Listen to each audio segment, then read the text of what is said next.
guys, it's me, Shaw360, and it's time to talk about episodes 9 and 10 of Uncontrollably Fond. And you know, it's weird to me because I'm reviewing W and I'm reviewing Uncontrollably Fond, and while to me W is very action-packed compared to Uncontrollably Fond, there's a much larger cast of characters in Uncontrollably Fond, so it's a lot harder to try to condense and summarize.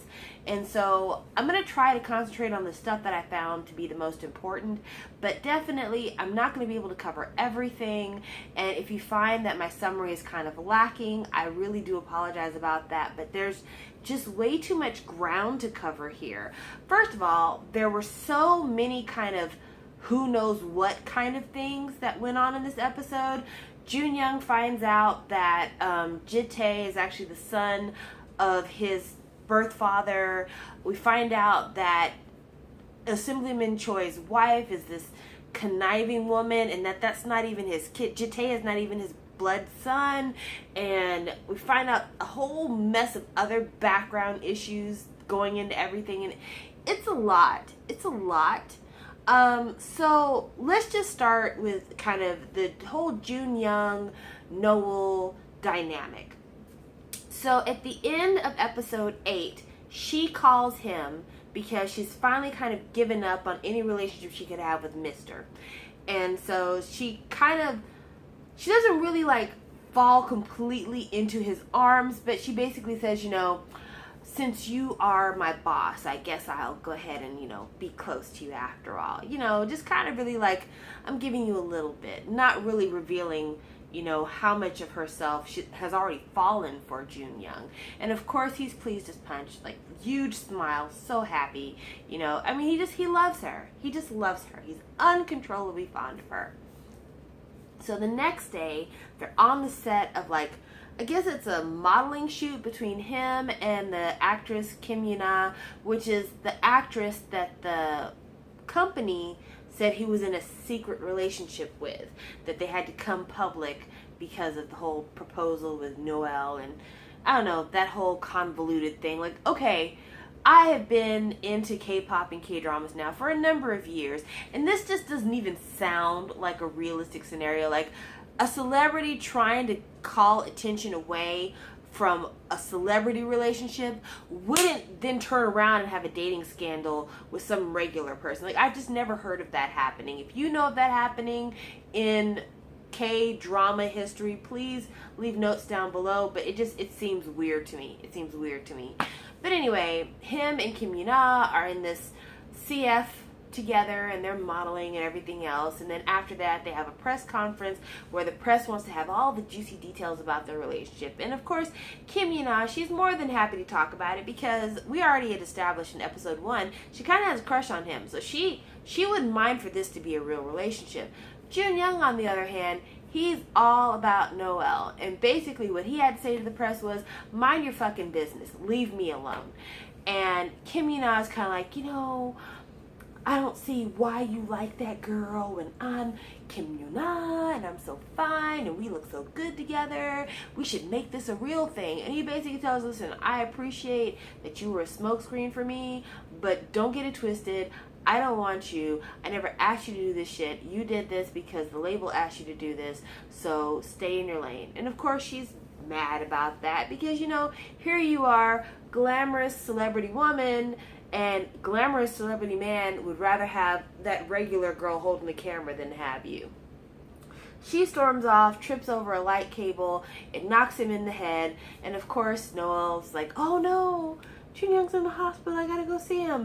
And the driver's driving her to the hospital. Turns out the driver is actually Jun Young, and this was a way for him to kind of escape the photo shoot and for them to kind of go on a little secret date. And they share a kiss, a really sweet kiss. It's very nice. I like it quite a bit.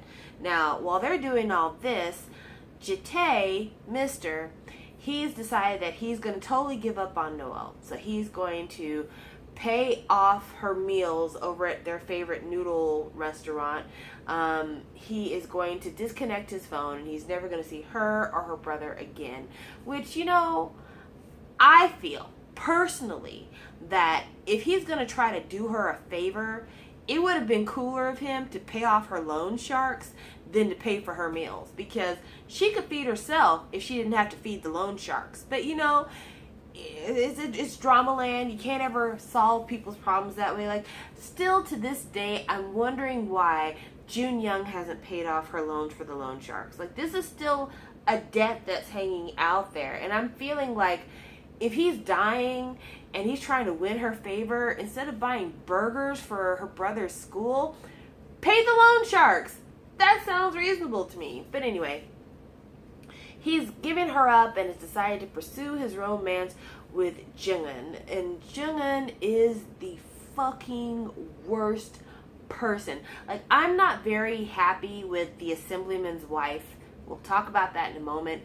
But Jung-un, who is the older assemblyman's daughter, the one who ran over Noel's father in her car, her and her father are having dinner, and the father and her are drinking wine and talking about her bright future. And she says, "Hey, Dad, you remember that guy I ran over when I was in high school? Whatever happened to that guy?" Dad's like, "Oh, he died." She's like, "Really? That's good. He would have been a burden on his family if he had stayed in the coma." Like, I totally didn't see that conversation happening. I really felt... Sometimes in these dramas, you can have a sympathetic villain. And I really thought that maybe she could be a sympathetic villain. I didn't realize she was going to just be a total demon. But for her to feel nothing about the fact that she killed a man, instead she's just glad that he died so he wasn't a burden on his family. Get the fuck out of here. Oh man, that was so wrong, and it just gave me such an feeling about her. And the thing is, I'm one of those people, I take drama acting very seriously. I have a feeling if I ever see her in another drama, I'm going to think of her that way. Because I still feel that way about the sister from Rooftop Prince. When I see her in dramas, I want to kick her ass. So yeah, I take it very seriously. But yeah, he decides to pursue his romance with Jung-un because he's like, you know what? This Noel thing is just never going to work out because her and my family have too much beef. And we didn't realize how much beef they had until later on when we start seeing conversations going on with Assemblyman Choi's wife. So Assemblyman Choi's wife has a sit-down dinner with brother-in-law, which I guess is Assemblyman Choi's blood brother. And he's like, you know, my brother won't do a favor by getting my son out of jail, and you know, y'all don't treat me right, and does he even know that he's got a son? Apparently, this is kind of a cat and mouse game that the wife and the brother have been playing for years. He threatens to reveal the truth, she sends him some money, and they've been doing this back and forth forever. And Jitae is like, don't send him shit. We don't need to continue to feed into this blackmail. Just tell Dad the truth. He loves you. He loves me. He'll understand. And the mom is just like, no, you don't get it. He's still in love with this woman. You're not even his blood child. Your father left us. I can't reveal the truth because at this point he's going to hate me and he's going to leave us for them. And you know, Jitae is really hurt because this is the man that raised him. You know, he thinks like, if I love you the way I would love a natural father, you've got to love me like you'd love a natural son. He has so much faith in that relationship, and he just can't understand why his mom doesn't have faith either. And you know, it's funny to me because even though Jitae is not Assemblyman Choi's natural son, they have a lot in common. Like, both of them are very kind of like, they want to be honest people and they want to live a righteous life. But at the same time, they both kind of have these, I don't know if it's obligations, but they both kind of have these like secrets that they have to keep. And even though it hurts them to keep these secrets, they do it anyway because it's just a part of their duty, you know? So yeah, I was thinking about that a lot. And you know, the Assemblyman's wife, you know, she's hiding the fact that she knows about her husband's illegitimate child. She's hiding the fact probably that Jitae's not his son. I don't know if he knows that or not. She's hiding the fact that she's not really sick. And then an incident comes around later and we find out a little bit more about how far the Assemblyman's wife will go to protect the charade of her and her husband's marriage and to protect the lifestyle that they've built. So Noel goes to an awards banquet that's being held for Jun Young to honor his mother and some other people, because I guess this is something that they do in Korea where, like, if you're a celebrity, they'll give your mom an award for giving birth to you and for raising you. I mean, that's what it sounded like to me. But Jun Young is trying to convince his mom to go, and of course his mom's like, fuck you, I don't want to go, you're not my son, yada yada yada. But the night is coming up and he really hopes his mom will come. Noel wasn't planning on going to this at all. In fact, she was in the editing room trying to edit some footage from his apartment in the CCTV cameras that were in his apartment. But she's told to go. As she's headed to the event, she gets a call from her brother, and it's basically to remind her that that was the anniversary of her father's death, and they were supposed to be doing kind of the memorial dinner for him. But she totally forgot about that, and so she's at the event, but she's in like the parking lot, and she bought like some soju and some shrimp chips just to do a little something to remember her father on the night of his memorial. And while she's there, Assemblyman Choi, his wife, and his brat daughter Haru show up to the event, and Haru brings this cat with her, and it happens to be that the cat is a cat that she received from Nojik, Noel's brother, because he was going to school to cram class or something, and he needed her to take care of this cat that he found. Anyway, she takes this cat to the premiere, and while Noel's outside kind of celebrating her father's memorial, the cat comes along and knocks over the soju and starts eating the shrimp chips. And of course, Noel's really offended because this is a very important kind of spiritual thing she's doing. The girl shows up and is kind of like, whatever, it's just some chips and some soju. Here's some money. This is a cat. Oh, whatever.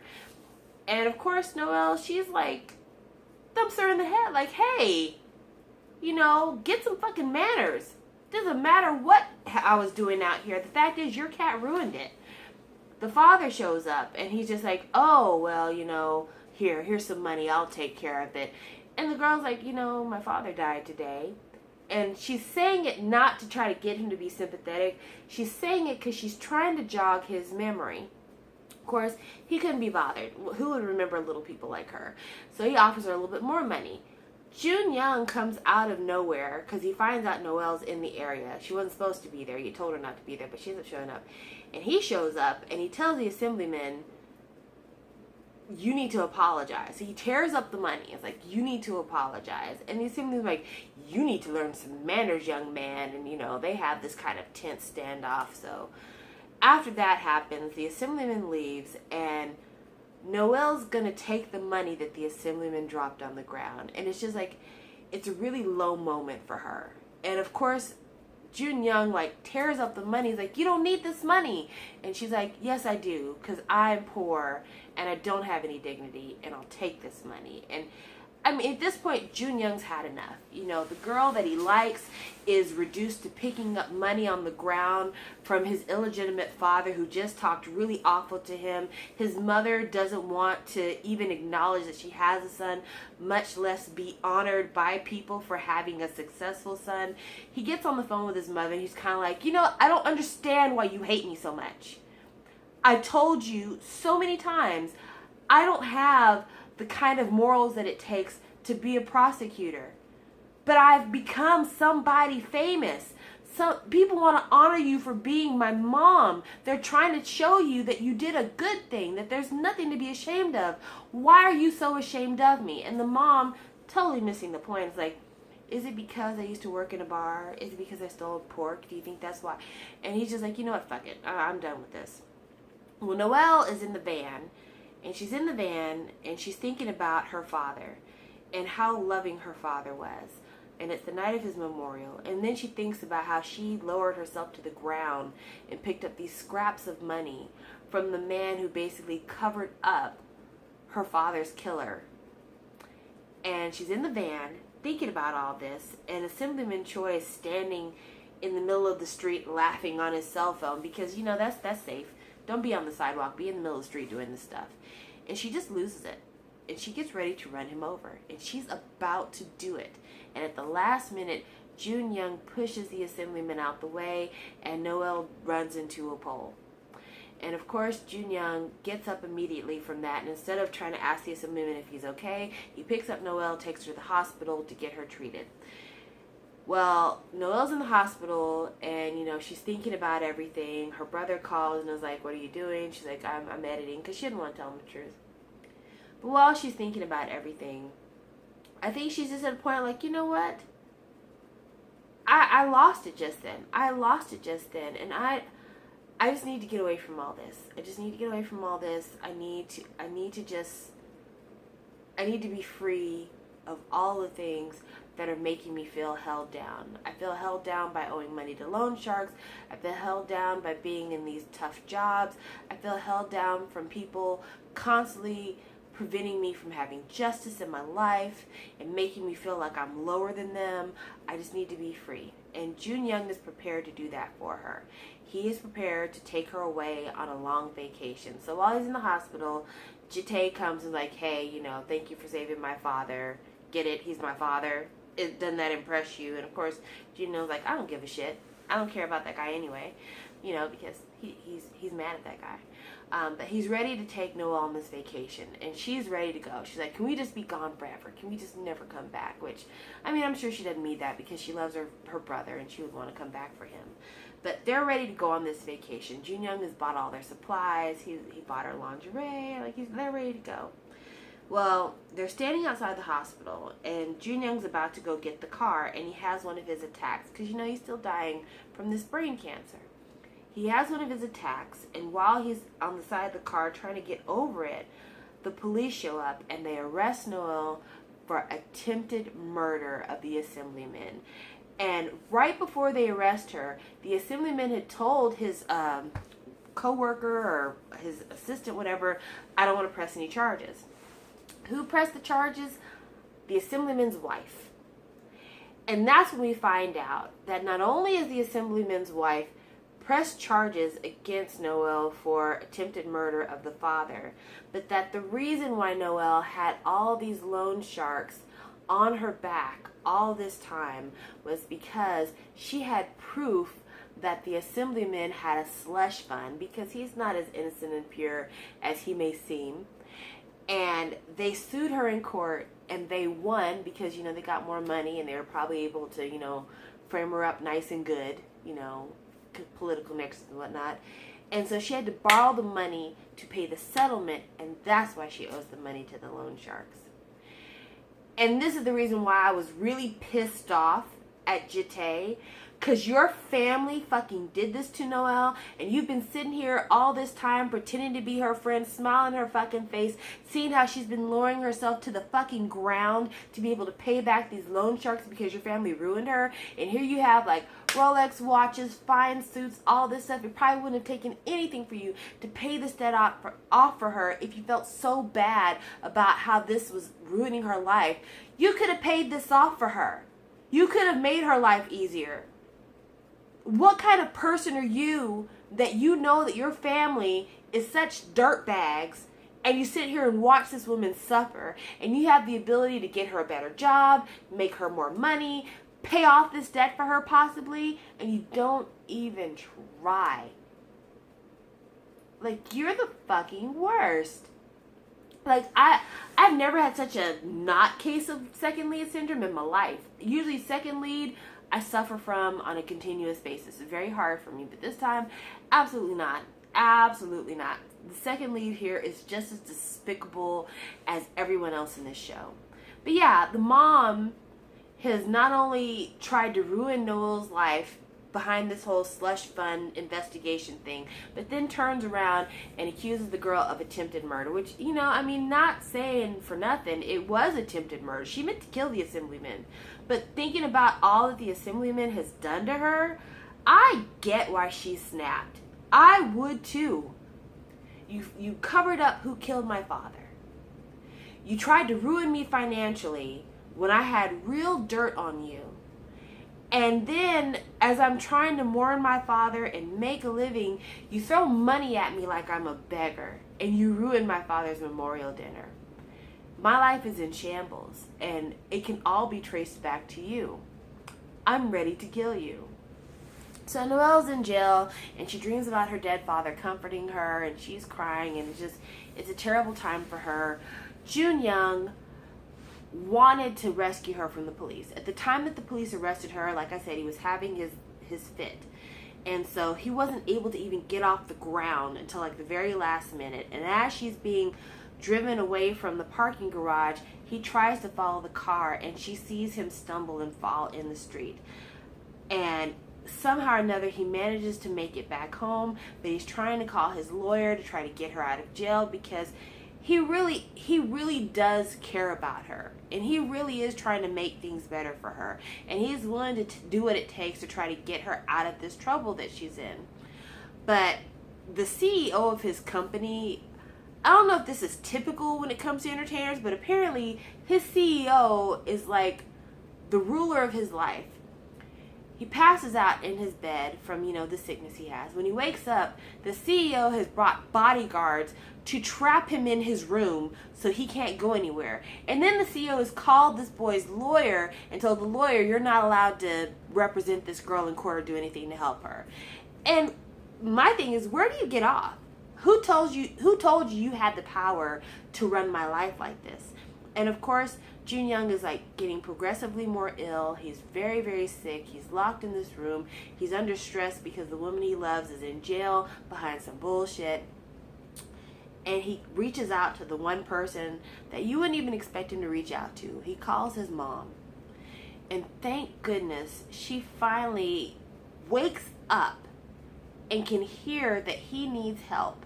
And she shows up to his house to go get him.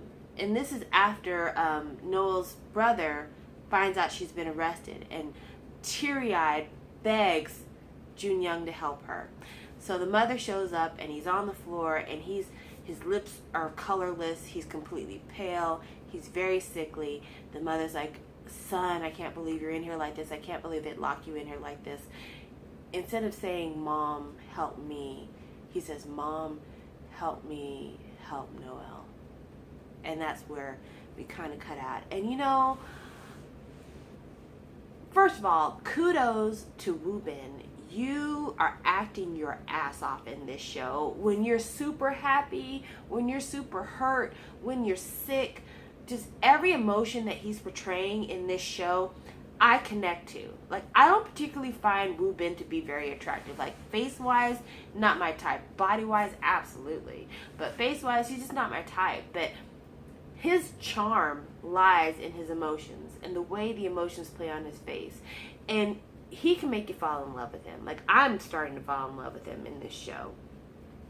And he's a man who's dealing with so much. He's a man who's completely alone in a lot of ways. He hasn't had his mother's support. He's never had his father's support. The woman that he cares about doesn't really show any outward signs of truly caring about him at the same amount of depth. He doesn't really have many friends, besides people who work for him. So how deep can those friendships be? He doesn't have the freedom to walk the streets because he's so easily recognizable. And his CEO's got him under all these constraints in order to maintain this idol image. And on top of that, he's super sick and is facing death in a matter of weeks. 3 months, that's weeks. He's dealing with all of this, but he's trying so hard just to eke out, if not happiness for himself, he's trying to at least give a easier way for the woman that he cares about. And it's heartbreaking to see how everything's been working out for him. And it looks like in the next 2 episodes, Assemblyman Choi is going to discover that that's his son. So I don't know how that's going to work. We're halfway through the series at this point because it's 10 episodes. This is a 20-episode series, so we're halfway through at this point. But I just don't even know where we're going to go from here. I don't know where we're going to go from here, but there's so many just wretched, despicable, hateful people in this show. And even to the point that I'm not really too fond of Noelle. Like, Susie's character is not a terrible character, but I don't feel But for the tragedy in her life, I probably wouldn't like her character. I like her character more because she seems like a person who's kind of been pushed to the edge, but all of these things happening to her. But if that hadn't have been the case, I probably wouldn't find her likable either. But really, Woo Bin, for me, he is the star of this show. He saves this show for me. Like, he is just brilliant in this show, and I can't wait to see more of him in it. Definitely, from watching this show, it makes me want to find other shows that he's in, even though, from what I've heard, most of the time he plays a bad guy, and I really don't want to see him playing a bad guy all the time, because I really like him in this show. And I hope that the ratings and stuff don't discourage people from casting him as a romantic lead, because he's got it in him. If nobody else in this drama is doing their job, he is doing his job. He definitely has everything it takes to be a romantic lead. Like, I'm following for him. So I hope that, you know, he'll get another shot at it, and I hope that I'll get to see him a lot more things in the future. I really, really do. But thank you for watching this review for Uncontrollably Fond. I did the best I could. I know it's kind of all over the place, but trust me, these episodes are literally all over the place. It's so hard to keep up with the narrative, but I'm doing the best I can, and you know, the best is all you can give, so try it out. Alright guys, I will talk with you later. Bye!